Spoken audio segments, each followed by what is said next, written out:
Today we are going to have an interesting conversation with an interesting guest. In this 15 to 30 minute podcast, we will see how long it goes. So I do have a guest here who is an email cold outreach specialist called Oliver, and he's gonna introduce himself in a second. So the reason why I wanted to make this video, because in the past couple of months we have run into a lot of questions and topics which related to email sending and deliverability and domain warm-up and such. And so I'm dangerous enough to ask good questions, but I really wanted to have a professional who is doing this all day, every day, knows all the platform. And we are also going to go into the deep nerdy stuff of the topic, because I'm a system integrator myself, so I do understand these deeply enough. And that's why we are going to go deep in the weeds of that. But before that, we will just have like a bird's eye overview of Oliver's business, what he's doing, why he got into that.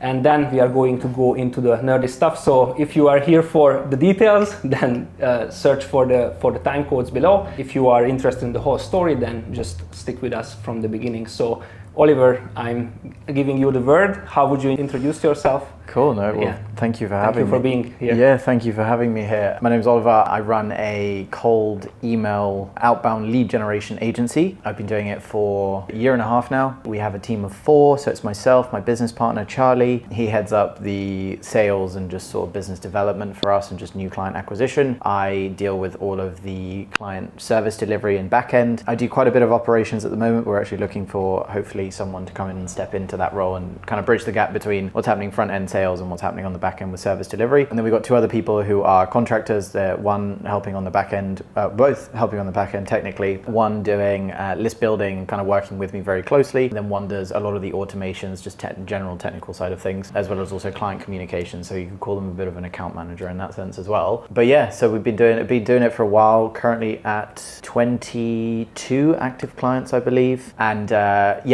we have primarily what we do is we do cold outreach. So a client will come to us, or we'll actually reach out to a client. We do get a lot of our business by doing what we do for clients basically, which is cold email outreach. So yeah, we do done for you service where we help them generate a certain amount of leads. So it might be like 15 to 20 leads a month or booked calls a month basically, and we do it on a guaranteed type of basis. So yeah, so that's kind of how we work. We're working through quite a few offer things at the moment as well to try and figure out like what the best offer is to move forward with, because up until this point we've been selling a few different things, which is like build outs where we use tools like Clay, for example, to build out like workflows, automations, that kind of thing. Maybe this is a bit more for later on with like details and stuff, but yeah, as an overview, cold email lead generation agency, and really enjoying it, really enjoying growing it. So yeah. Thank you for the intro, man. So how long have you guys been doing this for? So I've been doing it for a year and a half. I started in May 2023. I mean, I started because I was dead broke and I needed to make some money. Okay, good story. So I was broke as shit. I'd been working in like crypto before or something. I mean, I've worked in like loads of different things, but I hadn't actually had any work. I'm based here in Bali.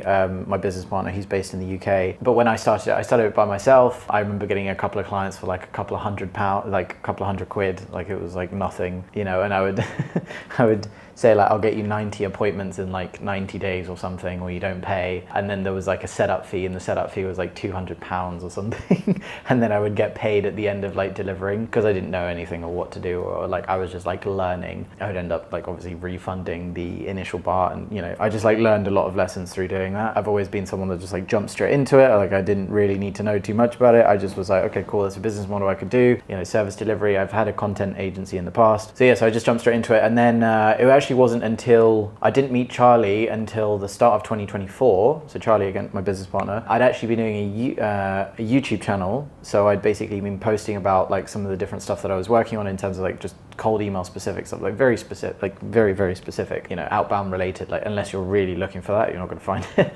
And I'd done like a little challenge for myself where I posted a piece of content every single day for like 100 days or something. And it ended up working because he actually came to me for coaching initially around what I was talking about. Your business partner, right? My business partner, yeah. Through your YouTube? Through my YouTube, okay. Exactly. And I was just posting around the things that I was like, just quite literally like working on building like different workflows, different case studies. Because at that point I'd started to get some competence around what I was doing and like understood it a lot better. At that point I'd be doing like eight months I think or something. So and then he came for coaching, and then we started doing coaching. We realized like we got on really well, and over time he actually started, he introduced, was like, hey, would you be interested if I sold this thing? Would you like white label the back end, like service delivery? I was like, sure.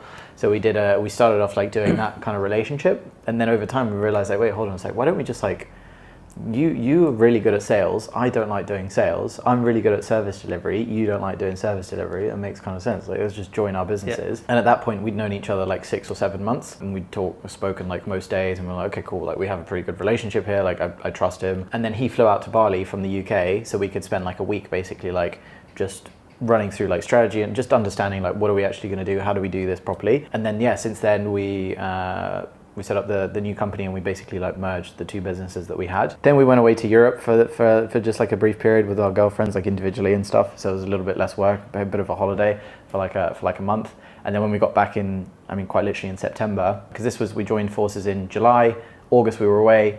I mean, we still did work, and we still like got a couple of new clients, but it wasn't like a doubling down on like, you know, going for it. Yeah, September, October, November, 3 months building together. And it's been like so much better. So that's kind of like the story of how it came about. Nice. So I was wondering if like how did you end up choosing this service as an agency? So do you have a specific reason, or you just kind of like randomly start to pick something just to do something, right? And then you kind of started to accumulate knowledge around it, and then obviously the next step is to build an agency, right? Because you do have the competence. So. Or did you intentionally pick this market because it's good, because it's a good lead gen opportunity, and then you just kind of learned? Like, what was the reason? I mean, I think now looking back, I like to tell myself that I was very smart about my decision of what it was, but I don't think that was the case. I think it was just like, oh, other people are doing this, I might as well do it. Okay. There wasn't like, fair enough. In hindsight, it wasn't like, this is the next, I really understand and see this. I think looking at it now, I like it because it's a very boring business model. It is generating leads for businesses, the B2Bs. So it's just traffic generation, and the mechanism that we use is cold email, right? Yeah. So businesses will always need traffic. It will never go out of business. Businesses will always need leads, never go out of business in that sense. So like, it's a very boring thing, and I enjoy doing boring things for business because I feel like if you just get really good at those things, then you can really grow something like a cash flow, like really solid cash cow business. But no, there was nothing really that I can't. Now I'm thinking back to it, I can't even. Actually, no, I remember now. One of my friends, so he's been in the agency space for a while. Caleb, he's been in the agency space for a while. He was doing outbound back then, and he did it before I was doing it, and I saw him like he was making good money and everything. I was like, oh, interesting, okay. Now I remember. I thought, I was trying to think back to like what made me start it, but yeah, he was doing it at this like he'd done it before, and I kind of saw that he was doing it. And it's not that I was like, okay, cool, he's doing it, I'm going to do the same thing. It was more like, okay, interesting, maybe I could do something like similar-ish, or like I don't know, it's like I can see he's making money from it, so I just kind of like explored it, and then realized like, okay, cool, maybe I could do this as well. He now works he has a different agency now, but yeah, I actually, now that I remember it, it was because I saw him making a lot of money from it, so I was like, well, why don't I just do this? That was the inspiration. All right. Something similar, yeah. And if you don't mind sharing, so you have 22 active clients right now. Yeah. What is the revenue level where you guys are? So we've been 28, 29, and $29,500 for the past 3 months, basically. Okay, yeah. that's and then when I was solo, I was about 10 to 15. No, actually, sorry, a bit more because I'm talking about it in pounds. So it was about 15. Okay. 15 to 17 solo, and then with Charlie now it's just under 30. So so it's been kind of roughly around that. So yeah, but I'm kind of annoyed that we're not getting to like 50, you know. Do you guys have a number already about lifetime value, like how long you work with a certain client, or is it like an MRR based, like you are working ongoing, or it's kind of like a build and release model that you guys do? Yeah, so it's interesting. Charlie came from a lot of, I don't know if you know Serge Guattari? Yes, I know. Yeah. So Charlie actually came from Serge Guattari's stuff. Okay. And he was, that's kind of how we got, when we started talking, he was actually doing Serge's program, the whole build and release, like new AI infrastructures and all that kind of stuff. So we do a lot of those build and releases. The only thing that we've struggled with build and release is figuring out the back end of how we can actually upsell the certain service that we have. So I would say that the way I look at the business that I have is like two chapters. There's the initial one, which is solo, and then there's a chapter now where we're like together and we're building something together. And this is kind of like the more the one that I feel like has the most legs, or is the better vehicle for moving to where we want to go. But yeah, we did a lot of like, initially we were just like, let's just sell stuff to do with cold email services, right? And obviously not selling the service itself, but selling the outcome of like, generate X amount of lead. Because my YouTube channel is mainly around Clay. So Clay, for those that don't know, is like a tool to, I mean, in a simplistic form, it's just like fancy Google spreadsheets that has access to like loads of different API keys basically for like everything. So you can connect it with loads of things, you connect it with AI, you can scrape things, you can put it through AI, you can send it to an email tool, you can do all sorts of stuff. It's really cool. We use it for literally everything. It's like a full operating thing for our business. But yeah, so we got some clients from that, and a lot of them were looking to do like a build and release model where we would basically build out like an automation with Clay, and then that would be like an automation, for example, for open jobs. So we would be able to automatically scrape an open job on Google for like certain job titles they were looking for, then find the decision maker, then find their email addresses, then create like a personalized email based on the job description, and then push it to the email sending platform, and basically have that like completely automated using Clay, like scrape, put it through the workflow. We just build the workflow out for them, put it in their business. They pay for all the softwares and stuff, so it was really good because it was pure profit basically, other than just time, labor costs. So yes, we did a fair few of those. We also got a lot of those from cold email as well. But yeah, the thing that we struggled with was failing to actually convert that initial build out to a recurring service on the back end. Yeah. We did get a couple of clients that did recurring, and now we have one like a build and maintain, right? Like you stayed in for maintaining, or you sold it as a SaaS, something in the back end. It was just really like it's workflow implementation as a service, if that makes sense, because it's a workflow, and it's kind of very productized because they're very similar, so it doesn't take very long to actually do or fulfill. And now that I think about it, I mean, it's like, it was pure profit. It wasn't, this is relatively simple delivery. But yeah, we would just put that in, like they would pay for the software, they would pay for everything. We would just build that out in their account and then connect it to their APIs, their sending tool, whatever they wanted to use, like Instantly or Smart Lead. And then we would just run like that. They would just have it in their business. And then after that, they would then go and run it themselves.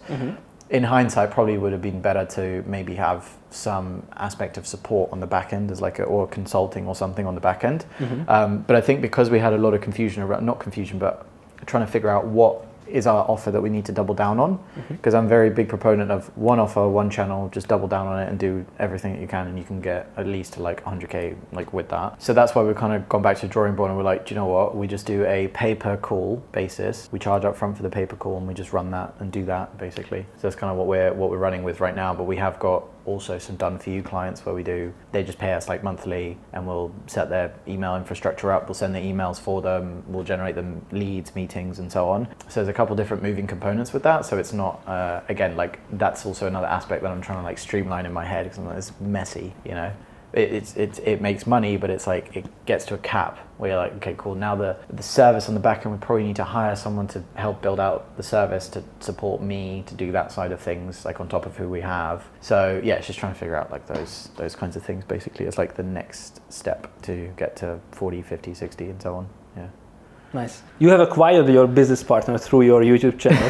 Basically, you kind of. Do you acquire your clients through YouTube, or do you also do the service for your own business, kind of, or what other lead sources do you use? Because you mentioned that one offer, one service, one acquisition channel. Like, what's your main focus right now for your own business? Our main focus is cold email. So we use cold email to get clients to then do cold email for them. So it's a very repeatable thing, and we do the same thing, and then we just do the same thing over and over again, essentially. So yeah, so that's our main channel that we put most of our effort into. But we also, I do some YouTube videos here and there. I wouldn't say it's like a main focus at the moment, although YouTube leads are the best kind of leads, because they're you become just an order taker, because they're already coming to your chat, to you going like, okay, cool, like I've seen your videos, I want to buy this thing, can I buy it?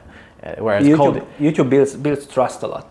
Right. YouTube is just so like basically so when you are going on a sales call, whoever comes from YouTube, it's an order taking call. Literally 50% of the time. They're literally like, I've seen your stuff, I really like it, I want to buy this, and you're like, okay, cool, the Stripe. Or here's the Stripe link. Exactly. Yeah. So and Charlie obviously still takes those calls. What's really interesting about that is a lot of the people that jump on those calls, they still want to speak to me, and I'm like, how can I remove that so I don't need to be part of that process? Charlie has still closed them, but they'll still ask to like speak to me afterwards in some capacity. But yeah, so the majority of the business comes from cold email, then YouTube, and then obviously just general referrals, or like a middle ground where it's cold outreach, but it's just going through like old contacts in your CRM, which Charlie will do. Like, oh, I spoke to this person like 6 months ago. Let me just call him, you know. Like it's just old school. He'll just pick up the phone and call them and just be like, hey, So it's been a while since we spoke. We talked about this before. And he'll get some people, you might get one extra like that a month, and that's like there's no cost in that acquisition. Yeah. But yeah, the majority I would say comes from cold email, but cold email is the most difficult to close because... Would you say like 80-90% and then the rest is YouTube? No, actually, I would say probably maybe like 60%. I would say 60%. In terms of effort, cold email is the one that we're like double down and focused on. But we still get these like, I'm not actively trying to post every day I'm not actively trying to do that, but we're actively running cold email campaigns. Yeah. But we'll still get stuff from referrals, or we'll still get stuff from YouTube, which is, I don't spend any time doing that. We just spend it doing this, basically, the cold email stuff. But I would say it's the hardest, it's the easiest to scale. Maybe, to be fair, YouTube just goes, like there's videos from like 6 months ago that just still get views, and you're like, okay. But in terms of like volume of sending, it's very easy to scale. But I would say, YouTube is our favorite because it's, like you said, it's an order take, plus it's, essentially free.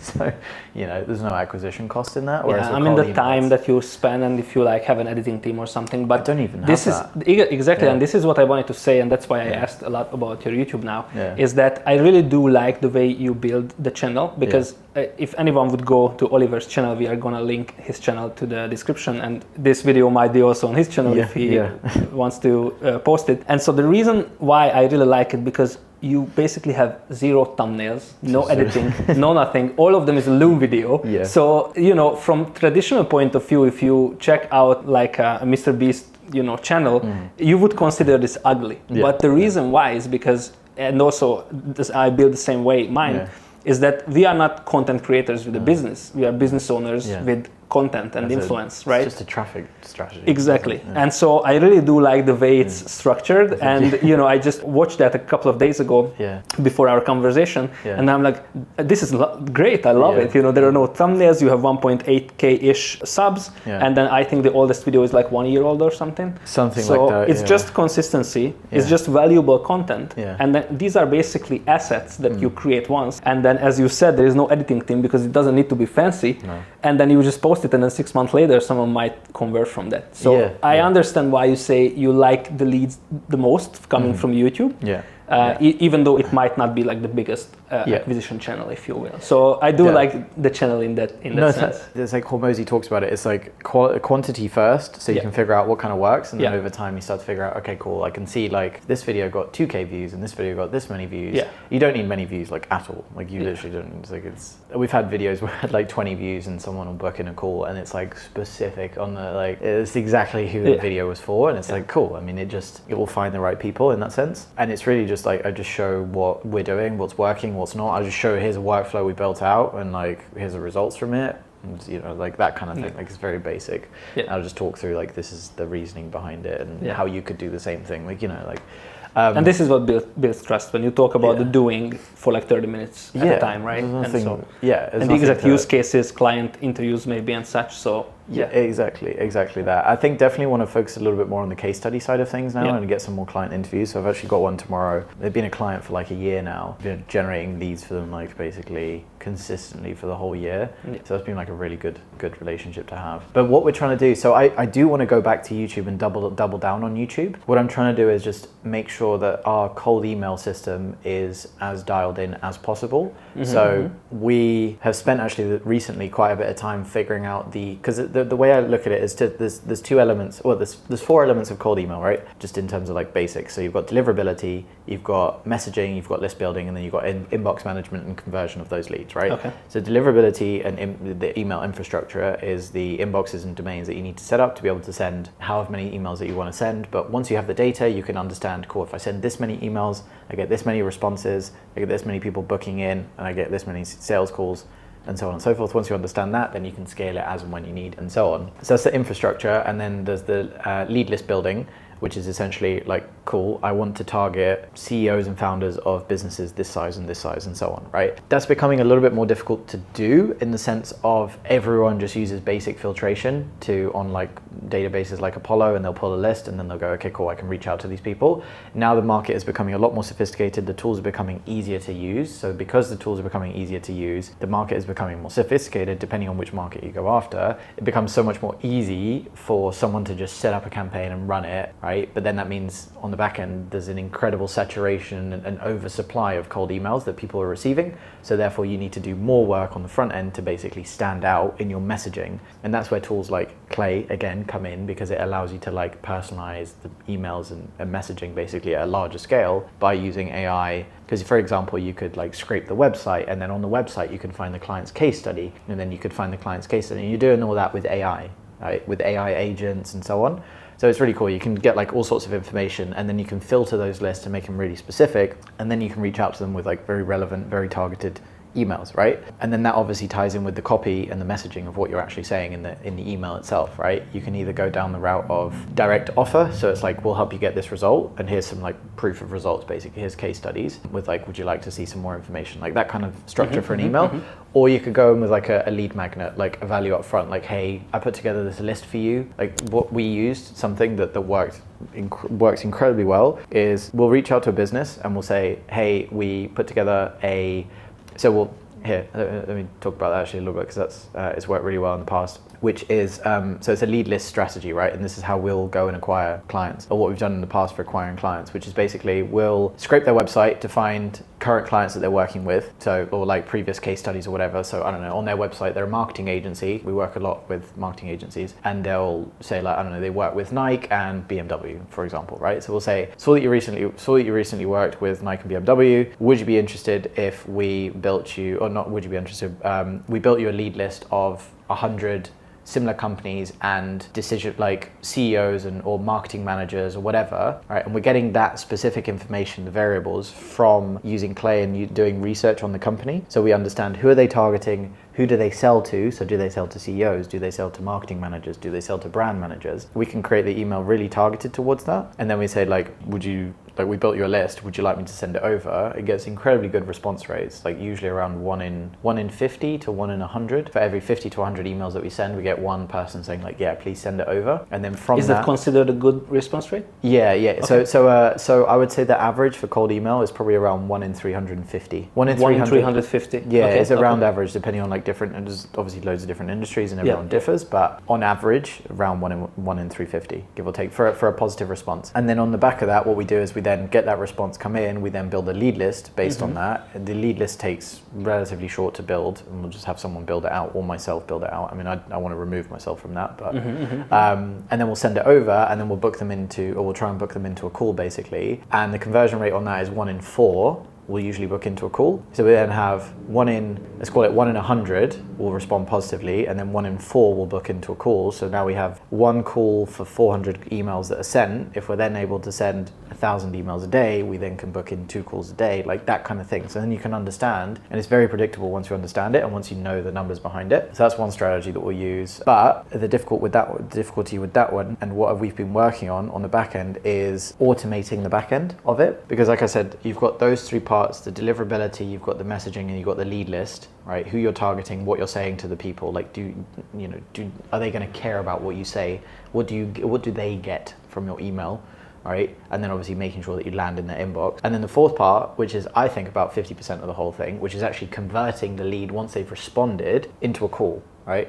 Because that's actually really difficult, because someone might have said like, sure, I'm interested, send me some more information or whatever it is, right? And you send them the video. You want to make sure that you're responding to the lead like super quickly, within like 5 to 10 minutes. You're giving them relevant information in the email that you've responded to, and then you're booking them into a call afterwards, right? And you want to have that cycle be as quick as possible, as well as the sales call also be as quick as possible. Like, if they're on Tuesday, you don't want to book them in for like next Wednesday. You want to book them in for tomorrow or like the day after. So that part's really, really important, and we've been working on like automating that. I mean, maybe it's a bit technical, but we use Instantly. You can also use Smart Lead as well for email sending. And you can set up like automated subsequences, basically, that will, if a lead responds with X, it will then get a follow-up email with a video going back to them with like a customized website like thumbnail and we've been trying to work out the back end tech and sort out all that stuff within 10 minutes basically. And then all of that would pretty much be automated. So at that point, then we can scale that up a lot further, because I'm just trying to look at it from a resource perspective. If like we could either automate that, or we could bring someone in to do it manually, i.e. an inbox manager, but then we need to spend time training them up, and then we need to also, like, there would be a certain amount of X, like we need to pay them X amount per month, right? But if they get this result, but if we automate it and we don't quite get the same result, but it's actually like 10 times cheaper and 10 times easier to do, I feel like it's probably worth automating it, because then it means that we can still achieve like a relatively similar result, but it's still not as resource intensive. So we're just trying to be working out like the back end and what that looks like. And now that we're kind of getting there and we're testing it out and seeing what that conversion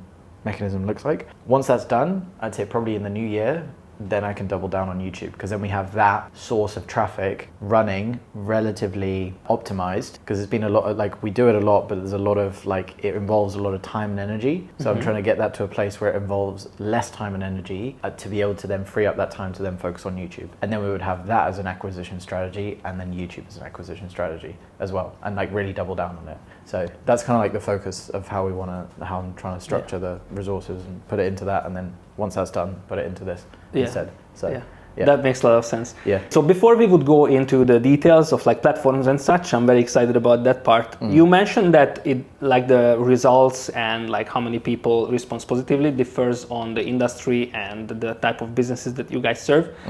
What do you think, what kind of businesses this service is good for? And right now, and especially later on when we are going to talk about the technical stuff, we will differentiate the outbound marketing communication and the cold outreach, because before the conversation you said that this is like the two main categories, so we will differentiate these two. And you can even form your answer in a way that you can answer both. But from your perspective, what do you think, what are the businesses this is like the best acquisition channel for, or really good option for?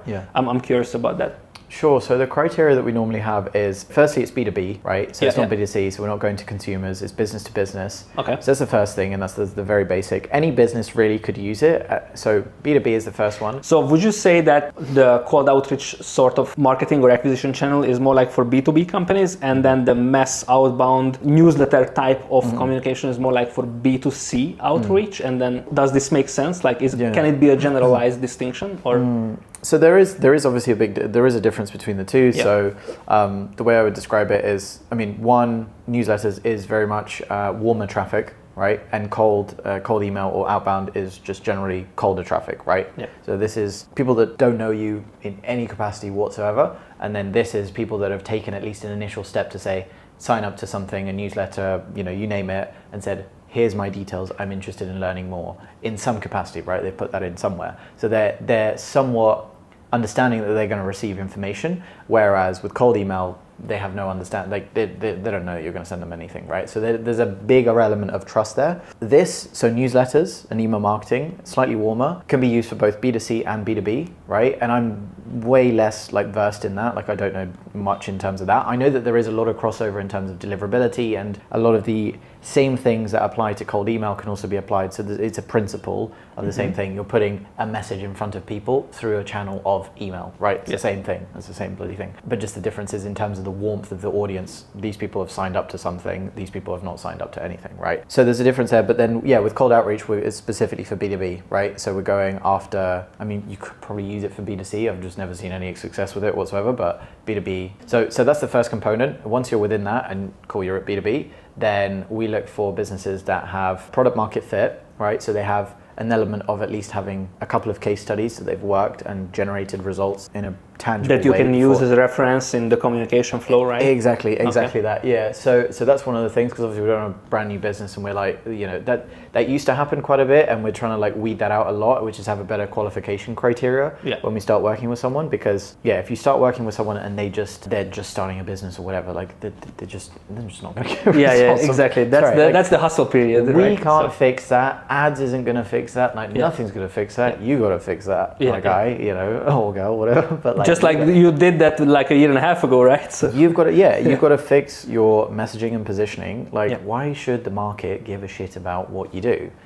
Why should the market care about what you're trying to sell them? And if you say that you do Facebook ad or you do XYZ, no one cares because there are like thousands of other people that do the same thing. Someone else does it cheaper, someone does it better, like no one cares, right? So it's never really about the mechanism, it's about people just care about what result am I going to get from working with you, and do I trust and believe that I'm going to get that result, right? So that's why the trust element is really, really important. So that's another criteria, is that they've actually got tangible case studies and they've been operating for a while as a business, right? The next thing is high ticket. So by all means, you can use it for low ticket. We actually have a client right now that we just did a build for. They're targeting local businesses, like mainly hospitality, so like restaurants, bars, cafes, things like that. US, UK, Europe, Australia, and they're getting, we've literally launched it like last week, and I think they're getting like general, like really good responses to start off with, and considering we've just launched it as well, because there's always a testing period. And they have a lower cost like app basically, but they're still getting they're still getting the responses coming in. So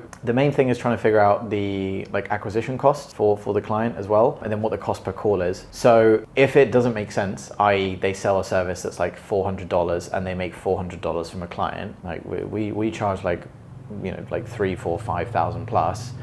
It's just not going to make any sense to do that, right? Yeah. The only reason it made sense for them is because we built the system now that they have the system, right? So we charged one time, there you go, here's the system. Now you can reuse that, and over a year period, whether you used, you know, ads or whatever, this would actually end up working out cheaper, and you're still getting, like, the cost per lead is actually cheaper than something else. So ticket price is really important, or lifetime value, right? So if you're working with a marketing agency and you help them sign a client, then, you know, like if that client is just a one time and that's it, and they make hardly any money from it, again, there's no point, it doesn't give them an ROI. So that's a really important thing. The other thing as well, with our strategy, I would say having a large market to go after, so a large TAM, so total addressable market to go after, is really important. Our strategy in particular does not work if you have a really, really tiny target, like niche. What would you say like, the minimum TAM should honestly be? Like 30,000 in the market of verifiable, contactable people is absolute minimum, but 50, 100,000 plus is the more the better, basically. Yeah. So yeah, because it's like, it doesn't make sense. I mean, if we're generating one meeting, for example, after every 400 emails that we send, you know, there's just not much room you can very go after. Finite. Yeah, exactly, right? So bear in mind, after 2-3 months, we can reuse data, because obviously people that don't respond, like they're on a vacation, and then they come back and they don't remember, they don't right? read. Yeah. Exactly, and they're you know, different cycles of different business, different quarter. But yeah, so that's also really important. And the other thing as well, so touching on the case studies, really the most important factor, other than those things, so each one of those is like equally weighted in terms of like an important variable, and we can't work with businesses that basically don't have that, right? So we'll not, if a business is targeting like enterprise clients, it's going to be really, really difficult to get results, because you probably need manual outreach, you need an SDR, you need people like, you know, like it's very, very manual. Ours is somewhat automated, systematized and everything, but we're building and using AI to basically personalize the emails in like a good way, not like, I was impressed by your, you know, recent, you know, work. I don't know if you've ever seen like shitty AI emails, but they're just like even worse. Like, like they just sound so bad. We don't do that like at all. We do it in a way where it's like very specific. So do you have like an in-house prompt engineer, or you kind of just figured out like how to make good like icebreakers in the email or something based on resources? Yeah, great question actually. So we use Claude for everything. Okay. Do you do like one-shot prompting in like automations built up in like Make or Zapier? Or as of right now, no. Okay. That's definitely something I want to explore a little bit more, where like a client's onboarding survey comes in, and we can then generate certain angles for messaging by taking that on and then prompting it with AI, putting it through a flow and then spitting it out, so that when we do the onboarding call, we can go, we thought about this angle, this angle, this angle, what do you think? Like that kind of stuff would be really cool. Not quite there just yet, and we need someone to kind of build that up. I just don't have the time. What I've learned though is AI is really good at prompting AI. So we use AI to create the prompts, and I'll basically go to Claude. So what I do, this is actually part of the process, I will take the entirety of the client's onboarding survey, their website, like all their pages on their website, all their case studies, and you can give Claude a lot of context, and I will literally paste it in Claude and go, here's context on a client that we're working with. We're doing email outbound for them. Pages of context so they understand, okay, cool, this client does this, they sell to this, they do these things, these are the case studies. Once we've got that, then I will create prompts based on that. So then once I've given it that context, I say, okay, cool, I'm looking to create this prompt to generate this output. This is the output that I need. So you're reverse engineering it basically. Yeah, kind of like that, yeah. Nice, and then I'll then take those prompts and then I'll put that into Clay in like some of the columns as part of the workflow.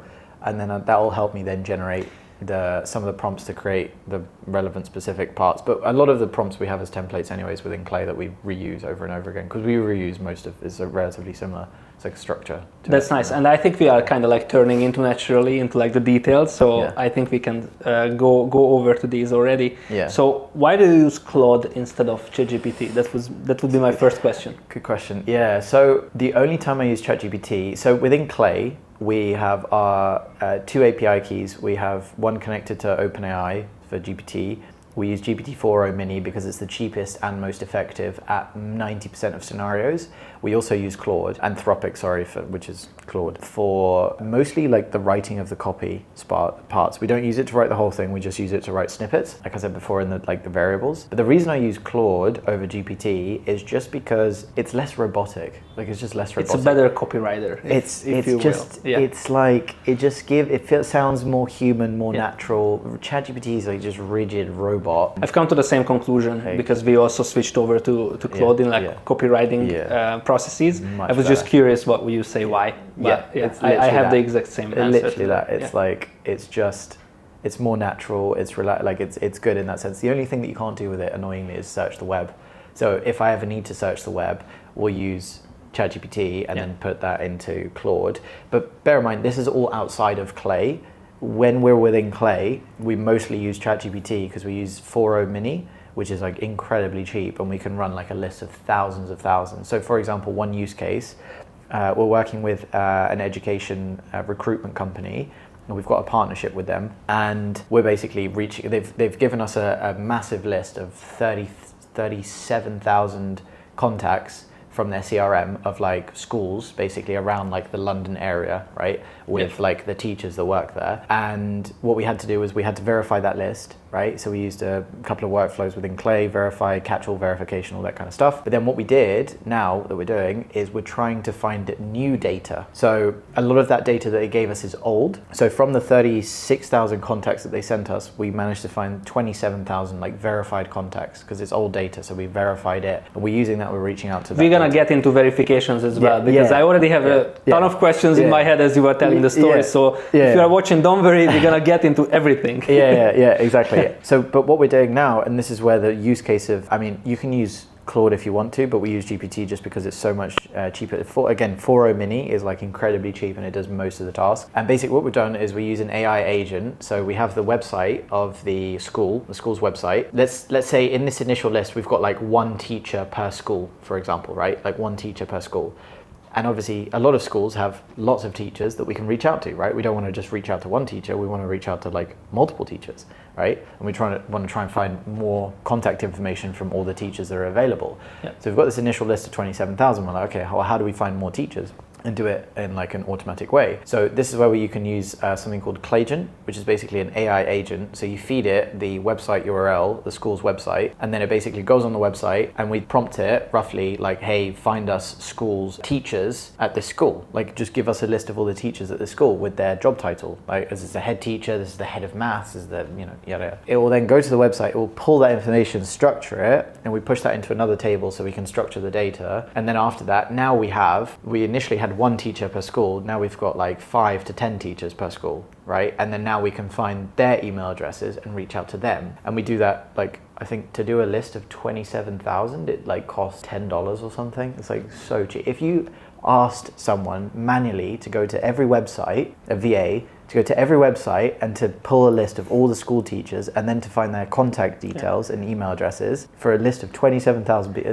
Just your time explaining this task. It's like already costs more. Exactly. It's ridiculous. So it's like those are the kinds of use cases where I see is like super useful for AI is gathering the research, putting it into a really structured format, and then being able to use that for your emails in your outreach and stuff. And you could use it whether you do with email marketing. You could, for example, this is something that we want to build out. Haven't built it yet, but would want to. These are small, easy tasks in a chain, right? Yeah. And then that's what makes it like a huge result, right? Yeah. But basically you are asking small things at a time, and then that's what AI is really good for. Really, yeah, exactly. And then you take that information, you can then have a massive amount of data, you can then ask it to synthesize that data and then pull out this point, this data point, and it will be able to do that really, really well with a high degree of accuracy for incredibly low cost. Like to run one row is like 0.000001, like it's nothing. Yeah. And so you run that the whole thing and it's like really cheap. So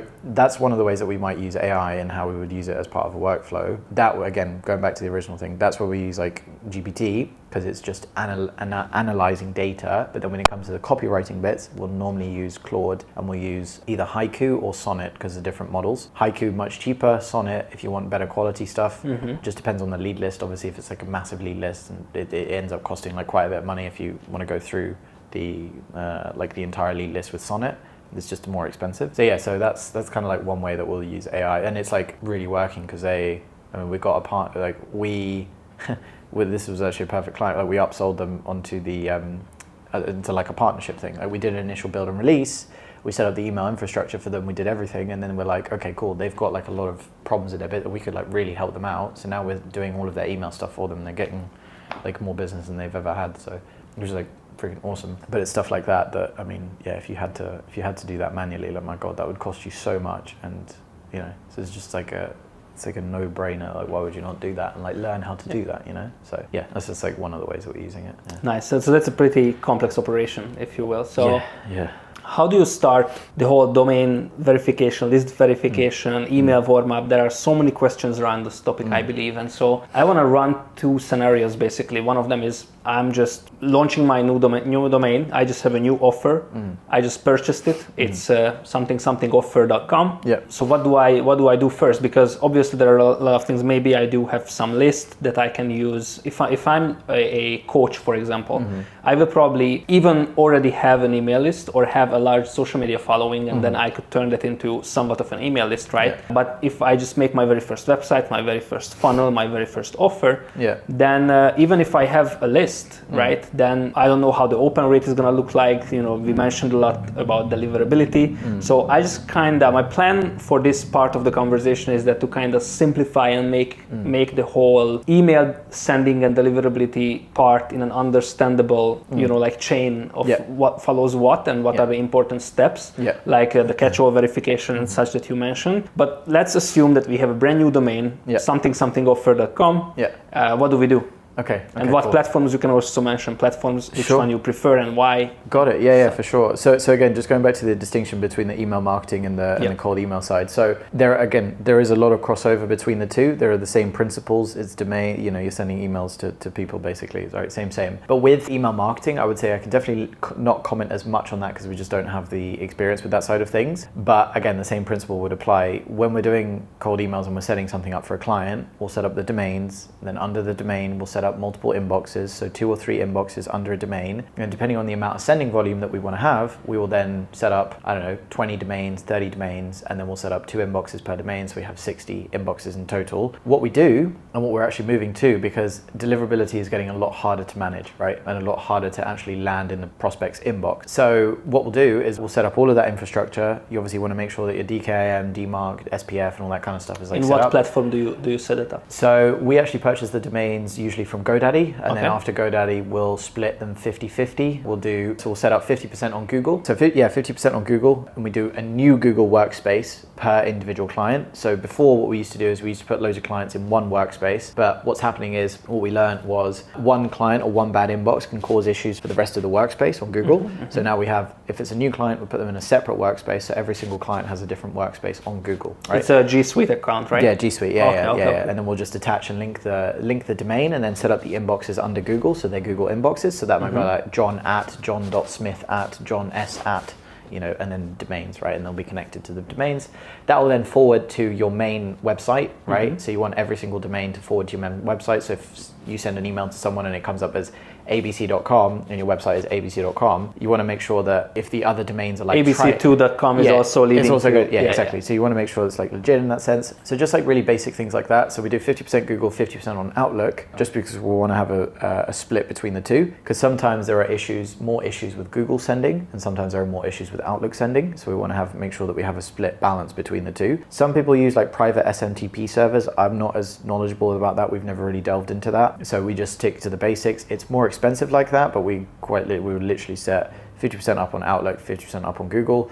When we do the sending, so all of our sending comes from either instantly.ai or smartly.ai, right? And they're both cold. Do you also split those two? Would you, like as in split between the two there? Yeah, exactly. No, so we actually have some older clients on Smartlead, and then we switched over to Instantly just because we preferred the UI of Instantly. Okay. So now we have some old clients on Smartlead, and then we have other clients on Instantly. Yeah, but you are switching over basically to Instantly. Yeah, we've been using Instantly for now like 3-4 months, and I used it like literally when I first started as well. So and they've made like a lot of progress.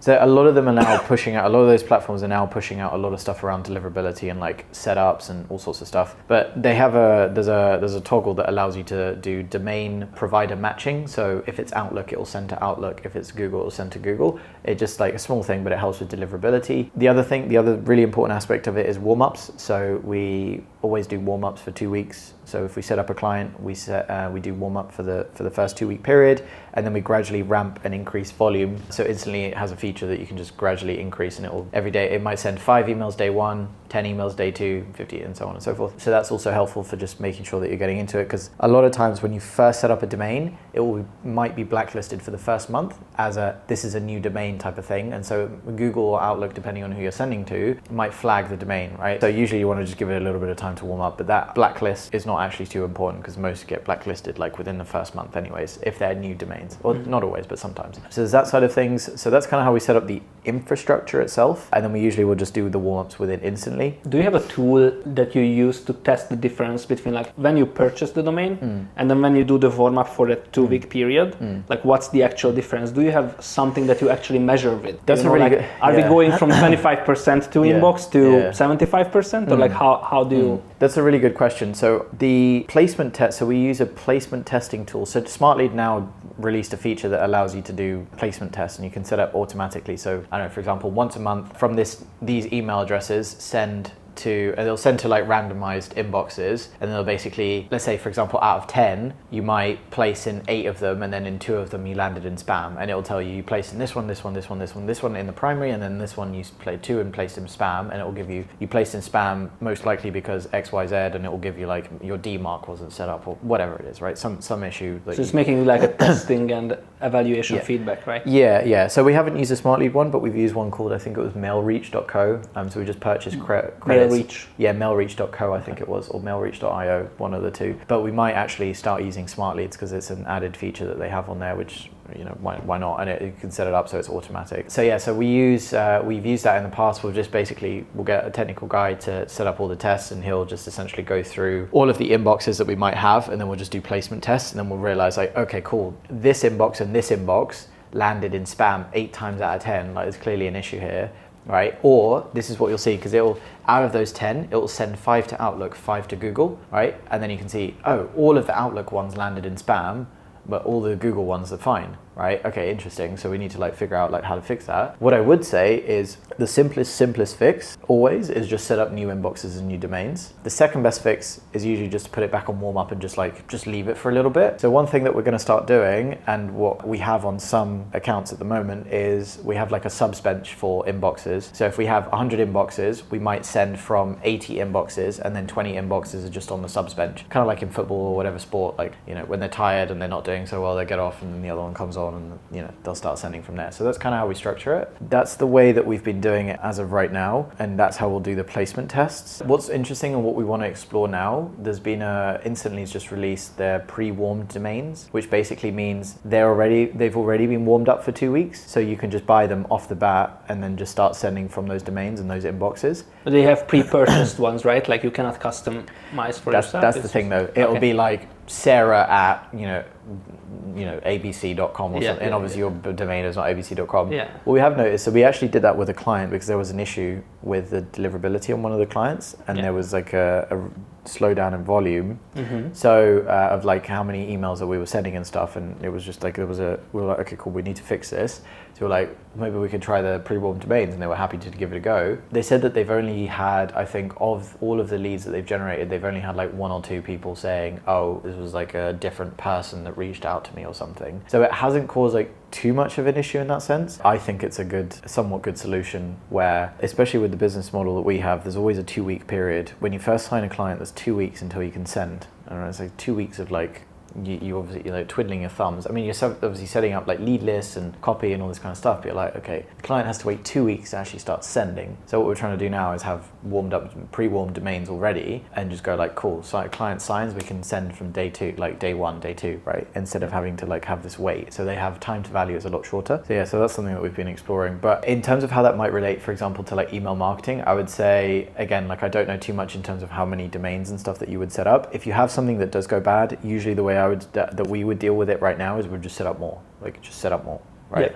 If you do all these tests, like you can do these tests to see, and you can place them on warm up if they're not performing very well. So you are not really getting attached emotionally to one single domain. You are just kind of like changing it like a used tire or something. Okay. So what happens if someone has their main domain and it's kind of like a brand name, if you will, and the deliverability of that domain is going down? Like, can you actually save that? Because I understand that you can like set up like side domains. Specifically said, didn't I say subdomain because that's another thing? But like side domains, I'm just buying, which alias. Is like similar. And then I just use that, but I want to kind of like save my main domain because that's my brand, right? Like, what do I do in that case, for example? So I would never send from your primary domain. No, we never. So for example, our business is Leadify.ai, right? We don't send any emails that are cold from Leadify.ai. So Oliver at Leadify.ai, never send any emails. That's just client communications. So you're protecting it. Yeah. Is it warmed up though? And you are keeping it for something? We do. We have it on warm up. Yeah. We still have it on warm up because initially, actually, I remember when we set it up, we didn't have it on warm up, and it was actually there was a couple of things that would land in spam with like client communications. Obviously, you don't want that, right? Because you want to, if you send a contract or something, you want it to go to the client. And it goes to spam, right? It goes to spam. You don't want that. So we put it on warm up. We sorted out all the technical stuff. Same thing as what we do with any other domain, but this time we just did it for ourselves. We just don't use it. We just use it for client communications. But for everything else, we then have every domain other than the main one. Obviously, they all forward to Leadify.ai, but we have like try Leadify.ai, LeadifyHQ.com, or LeadifyGroup.com, Leadify, ABC like leads.com, whatever. Like they're all different.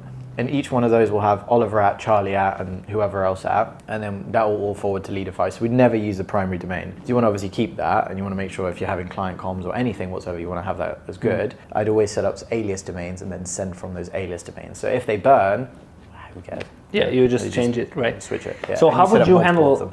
I know that it's not your primary focus at the business, but how would you handle a client who has that as a brand name, and then would you open like subdomains? Basically, the difference is like if I put like lp.abc.com, that's like a subdomain to abc.com, right? So if I warm up, I guess my first question is, if I warm up abc.com, does that mean that all the subdomains that I'm creating also warmed up, because it's basically connecting to the main root domain, right? Like, am I warming up everything which is connected to the root domain?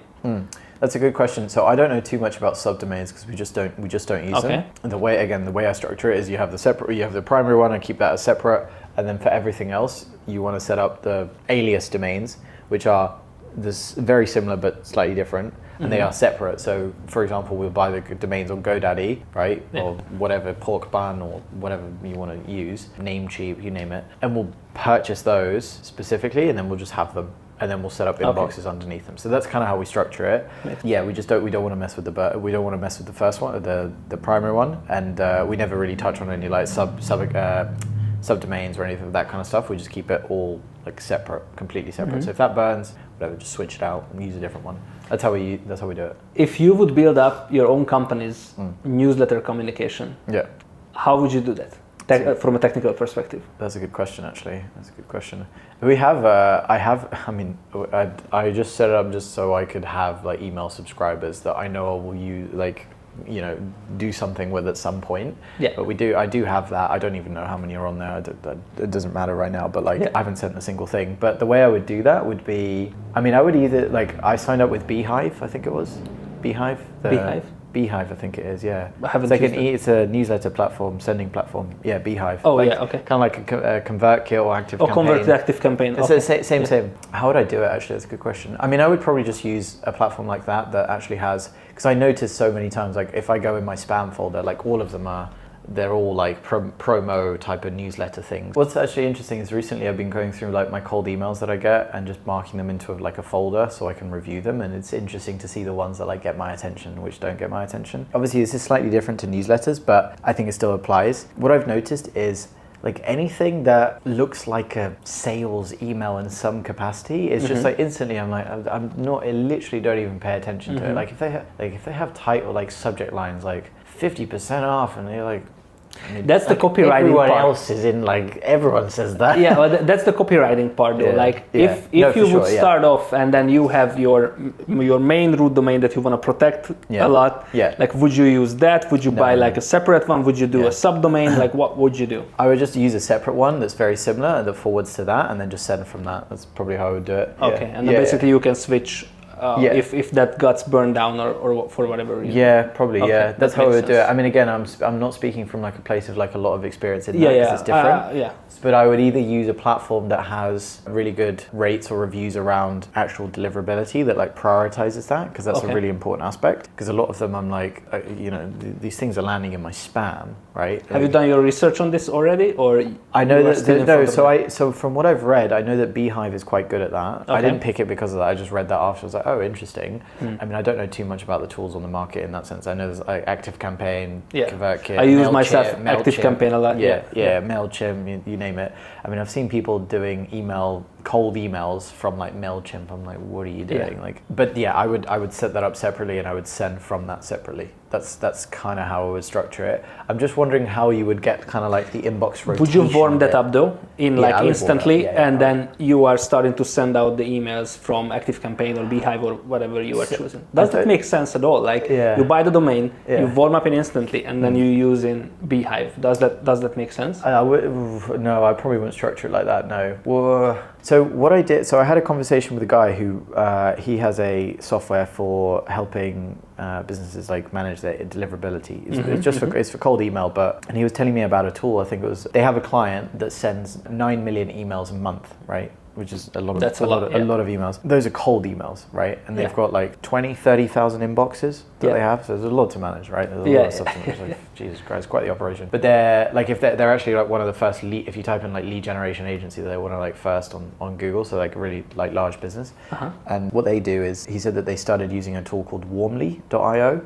And basically he said, it allows them to start sending volume from day one. And essentially, I mean, don't quote me on this in that sense, it's just hearsay of like, I heard someone telling me this, so I'm just sharing it with you because I thought it was interesting. If you get like more of a premium warm-up in that sense, like as in the pool of users is much better. Someone gave an analogy of a warm-up pool is like a swimming pool. If someone takes a shit in the pool, everyone gets everyone gets dirty from the thing. Whereas a premium pool tends to be like a lot better quality, like users inside, so you're not getting like spammers and so on. So that's the theory anyway. That's the thesis on that working. But he told me that this client started using Warmly for their email warm-ups, and it did a lot better. It's a lot more expensive. It's like $40 per inbox or whatever. But if I was to do like an email newsletter type of thing, that could probably be an option that I would look at in terms of like warming it up. The difficulty with newsletters though, or what I imagine to be the difficulty, is you want to reach everyone at the same time. Whereas with cold email, you set a sending schedule. So my emails are going to be sending between 8 a.m. and 6 p.m. London time, right? Yeah. And the way it works is you have these, say 10 inboxes. Inbox 1 will send an email at 8:01. Inbox 2 will send an email at 8:06. And 8 or whatever, and it will send like that, and it will then rotate back to the first one. It will go through inbox 1, inbox 2, inbox 3, send email, send email, send email, send email, and rotate. Send email, send email, send email. Whereas obviously that works with cold email because the time that you reach out to them doesn't really matter. You just set the schedule between 8 and 6 o'clock or whatever, like business hours. Also, one of the big differences is that when you send out a cold email, it doesn't have, if I know it correctly, like unsubscribe buttons anywhere, right?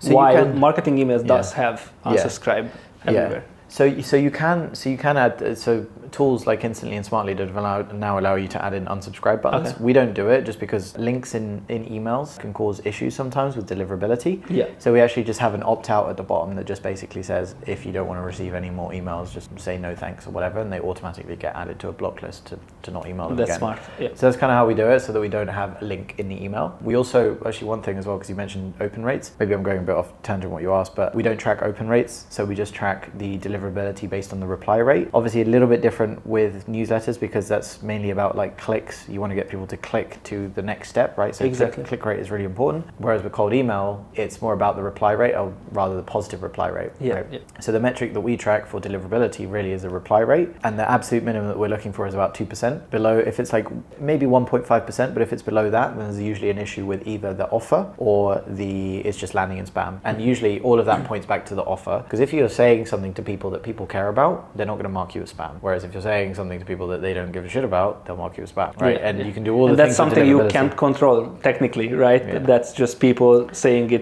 I don't care about this. Or it's to do with your positioning. It's to do with your positioning and like your actual messaging of what you're saying to people. Yeah, so if you put a list, and it's the same for this, like if you have an email newsletter and you send it out and people are like, oh, what the fuck is this email? Like, it doesn't provide any value or whatever, they unsubscribe, I don't care, and that'll probably cause some issues. Whereas if they're like, this was a great email, I want to receive this more, I'm excited to receive this email, like this is so much like value or whatever, like why would you want to, you'd like then click through and you'd take actions and stuff. This is very basic, but it's like the more value you provide, or the better relevance of your email to what people are going through, like you're not going to get those issues with spam. But obviously these platforms can't deal with, like, it's very hard to solve the messaging problem at scale for lots of people, so you solve the deliverability problem instead, right? At least you can help people land in the inbox, right? So whereas you can't help people with better messaging because it's very difficult to. It's down to your business. Every business is different, like all that kind of stuff. And that's why I was breaking down, like there is the copywriting part of it and the offer part of it, which also I would consider two separate buckets. And there's the technical part of it, which can be objectively improved, or exactly. So. Those are the parts. How do you pin the list? And if there is like differences between newsletter / cold outreach, and then what the hell is verification all or catch-all verification, and just a little bit simplify this part. Sure. Yeah. So the tools we mainly use are number one is Debounce. Okay. For general email verification, and then we use Enrichly for catch-all verification. We also, we use a lot of email tools. So we use, as part of our waterfall, we use a tool called Prospeo. Prospeo is basically an email finder, but it also verifies those emails as well. It doesn't have a specific verification tool, but it finds the email and verifies the email, and it will tell you if it's valid or a catch-all. Then from those valids, we know that that's a valid email. We leave that. For the catch-alls, we run them through Enrichly, and then we'll use Lead Magic after that. So these are in lines, like chain of waterfall tools. Okay. Waterfall basically. So if we then can't find the email, or it's like an invalid catch-all, then we'll put that into we use the person's name and then the company name, and then that will find their email address using Lead Magic. And then if Lead Magic is able to find their email, we then verify that with, again, Enrichly for the catch-alls. For the regulars, we verify that with Debounce, and then if Debounce comes up as a catch-all, we then put that into Enrichly, right?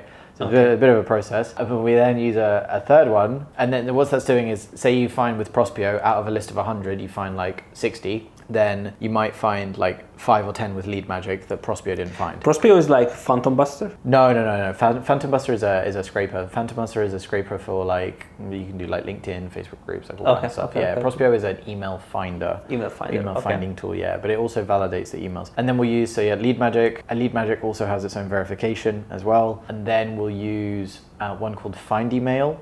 And then basically we merge all of those. So if we start off with maybe 60 in Prospeo, Lead Magic maybe another 10, Find Email another 10, and then we maybe have 80 out of 100 or something, for example. So those are on the same level, parallel, having the same function. And then you would use, what would you use next? So that's basically we use 3 providers to Yeah. find the emails, and then we use 2 providers to verify the emails, which will be debounce or Debounce Enrichly. is the next one, and Yeah. then Enrichly. Enrichly for any that have come out as catch-all, basically. Okay, So that's okay, kind of okay. the process for it. So it's like there's a few steps, and the reason why we do that is because one data provider won't always have all the data. 2 data providers won't always have the data. I mean, you could use more. After you use sort of 5, maybe it's like diminishing returns, but Yeah. most of the time, different data providers will have different data on different things. Some will Yeah. be really good with this, but others won't be so good with this. So if you combine them all, then you'll get the maximum amount of data. That's kind of how we structure it. But yeah, with debounce, we just use that for regular verification. Obviously, it's the same thing. Like we have a list of emails, we have a list of contacts we want to reach out to. We want to make sure that we're reaching out to the most up-to-date email addresses. So I would probably set some kind of system up if you have got a list like that to do regular re-verifications, maybe every 3 to 6 months, because obviously if someone signs up to a newsletter, sometimes they put like abc@gmail.com and they're like, it's like they're not going to get an email. It's not a real email address. Yeah. They just want to receive not that they've received it, but they're just signing up for whatever reason. And that could happen. But going back to Enrichly and the kind of catch-all verification side of things. So I would recommend re-verifying your list every sort of 3 to 6 months, just to see and make sure that everything is like good with that list and being able to reach out to them. With a newsletter, I would imagine that you're probably getting a mixture of like Gmails, Outlooks, as well as professional email addresses as well. So you want to kind of have a bit of coverage around that and understand like, okay, cool, am I reaching out to a Gmail or am I reaching out to, because that's the other thing actually, just touching on deliverability, it can be very different from the service provider to service provider. So if you're reaching out from a business email address to a Gmail account, sometimes it can be very this is where there's a bit of a black box and it's hard to understand how Google's algorithm works in that sense. But sometimes it can be more difficult to actually land in a Gmail, or sometimes it can be more difficult to land in like an Outlook as opposed to a business email address. Or if you send from like a personal email to a business email, like there are different types of ways of like the algorithm works in different ways in terms of being able to spot what is spam and what is not spam. Mm-hmm. But I think that's quite important as well, actually, to just touch on it. But yeah, re-verifying email is really, really important. Like you can't, and that one is done by Enrichly, right? Or So debounce is the first one. So we'll run through. So we say we've got a list of 10,000 contacts and email addresses. We'll run that through. Debounce might find, normally what I find is the verification tools, if you have a somewhat okay list, it might find like 50% are verified or something, right? 50% of the emails verified. You then maybe have like 20 to 30%, or maybe, say 20%, which are like catch all, right? And we'll get into that in a second. And then you might have like the other remaining percentage, which are invalid emails, right? You never don't send to the invalid emails. What you could do, and the reason I mentioned the waterfall, is if you've got their contact information, they might not have a valid email here, but you could try find an actual valid email. Got it. Right? Okay. So instead of wasting the data because you've got it there, you can actually put them through that waterfall, find their email address, and then maybe you get an extra like 5,000 to reach out to or something, right? So things like that, right? So you could, that's another way of doing it. But again, that depends on if they're like what information or data you have on them, because a lot of the email providers work with, if they've got first name, last name, and company name, they'll be able to find their, or like could try and find their email. But if you don't have that, it's a little bit more difficult. This is where it gets a bit more complex with like Clay, and you can find like their LinkedIn profile with their name, or you could do like Google searches. You could do like first name, last name, plus location or whatever, or plus LinkedIn, and then you could potentially find their LinkedIn. And once you've got their LinkedIn, you got their name, you got their company, you can then find their email. Like there are ways to get around it, and you can do a lot of that stuff within Clay because you're manipulating data. So Clay is kind of like incorporating all of the functions that you mentioned in like Instantly, Smart Lead, and these verification softwares as well, right? It does a lot of stuff. Yeah, it does a lot of stuff. It's like an operating system that basically, I mean, it's just a giant spreadsheet, but it will connect to lots of different tools. Okay. So, and you can connect it to AI, you can connect it to all sorts of different things. Yeah. You can then push it to Instantly, and you can then push it to Smart Lead. I think you can also have connection. If you will, it's like a hub. Yeah. Okay. I think you can also push it to like Active Campaign and stuff. So you could technically have a workflow where you have your list, and then it will re-verify the leads within that list. For example, every 3 to 6 months, whatever, you push that into your CRM to update contacts in your CRM, and then you push that into your next active campaign. So you've got that like running, so that Clay kind of like sounds like a separate topic on its own. Right? Yeah, it's a whole separate thing. Yeah, I could talk loads about that. We got to wrap it up shortly, so we will not get into Clay very detailed. No, yeah, just but we might talk about Clay at another date because it sounds really interesting. Yeah, definitely, yeah. But yeah, so the final bit of the whole thing is the catch-all verification. Yep. So catch-all is, I mean, I might be butchering this like definition of it, and maybe this isn't a definition, but this is just the way That's that fine. I understand it, which is there are a certain amount of email addresses that are basically, they've been set up, but they may not be like in full usage, or they may have been set up a while ago, or they may have been like forwarded or rerouted or something. Like there is something different about the email than just being a regular email address. So sometimes if you send to them, it will then bounce, and other times it may not bounce, right? And there's no way of knowing, because normally what happens is it takes actually a couple of days to verify them. Like an older way of doing it, there's two different types of catch-all verification. There's like real time, and there's like it takes a little bit longer. So there's this tools called Scrubby, and Scrubby will verify the catch-alls by manually sending an email to those email addresses that are catch-all. And then if after 2 days it doesn't bounce, then they go verified. If it bounces, then not verified, and then it will link to the list of the verified ones. That's a longer way of doing it. Now there's like this technology that's coming out that maybe is a little bit less accurate, but is quicker, and obviously you don't want to be waiting 2 days for this. So you're able to then do like real-time catch-all verification. Not sure how the back end of the technology works, but I just know that we use it and it works relatively well for us. But yeah, so we'll put it into that, and we'll basically just test, is this email actually valid or not, right, based on this like catch-all thing. I wish I can come up with a better definition of it, because I understand it. It's very, well, maybe I don't understand it fully, but it's very difficult to like put it to the words in a basic way of what it is. It's just emails that kind of exist, but don't really, well, they're in the middle. It's nothing like a regular usage, if you will. It doesn't represent a regular human's day-to-day usage of the email. So that's why it's kind of like the algorithm understands that and then and like catches that one and sort it out. But basically what we are looking for eventually as a marketer, if you will, the catch-all verified emails, right? That's like the honey that we are collecting, right? Yeah. Yeah, because the thing is, I mean, especially with what we do, so if you were to build a regular list using like Apollo or LinkedIn or whatever, and you get people's email addresses, you're going to get 50-60% of them that are valid, but you're going to get maybe 20% that are catch-all. If you don't do catch-all verification, you can kind of lose out on that 20%. Now, bear in mind, most people won't necessarily make that step to verify catch-all email addresses. And so if you do, you're basically reaching out to people that may not get as many emails from others that are reaching out. Does that make sense? Like, So like catch-all is filtering another layer, but so like if I have 100 emails, I first filter, I have 50, and then I do the catch-all and it reduces to 20, for example. Yeah. And then what do I could do something with the 30 as well, or No, so the 30 would be invalid. So the remaining would be usually invalid.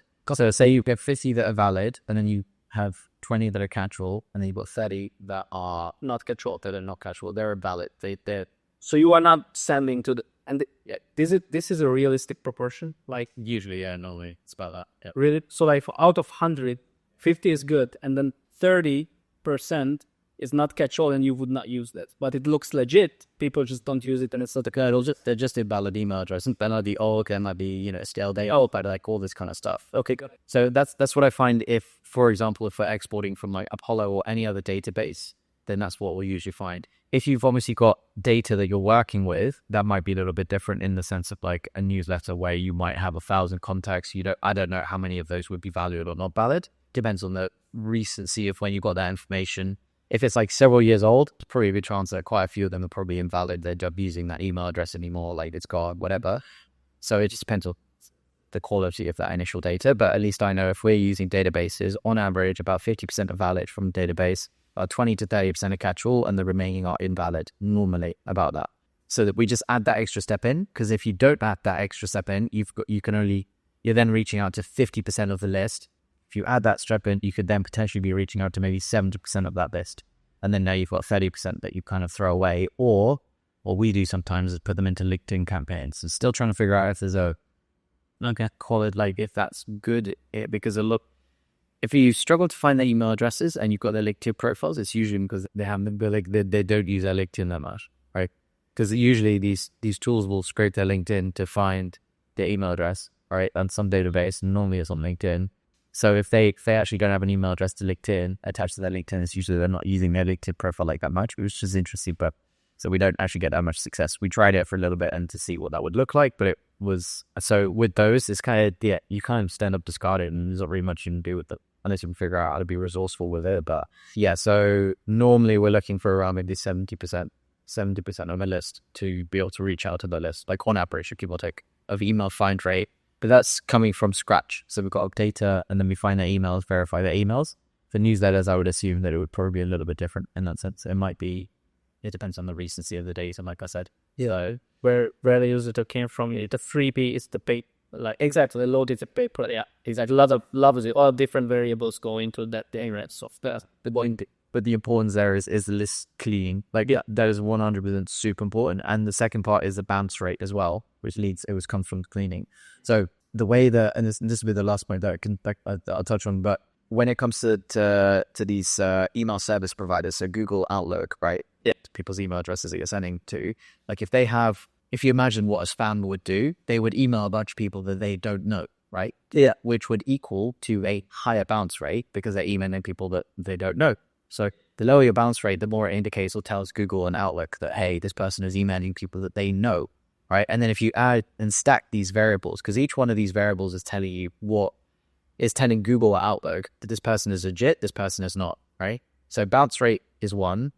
Then there's also reply rate. There's also the number of people that actually like positively reply or like are interested in what you're having to say. There's number of people that mark you as spam. There's all sorts of different things, right? You could break all of the rules with deliverability, but if you have a really good offer and people care about it and want to see it and they're interested, then these variables don't matter as much. This is the most important variable. But if you're trying to do everything sort of by the book, if that makes sense, and just like follow the rules, then try and keep a bounce rate super low. We try and keep it below 3%, ideally 2%, but below 3%. And if it's above that, then usually these platforms will tell you, hey, high bounce rate, and then we'll re-verify the list.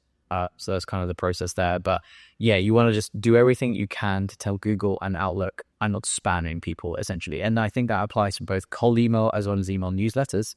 So if you're sending a newsletter to people and there's not any engagement, it's a high bounce rate, like that's going to tell them like, this guy don't know who, they don't know who they're reaching out to because it's like no one's responding. It's not valuable. This is fat, right? GoHighLevel does that for newsletters and marketing. So they do notify you if it goes above 3%. That's I think it's the same number probably as like an industry standard.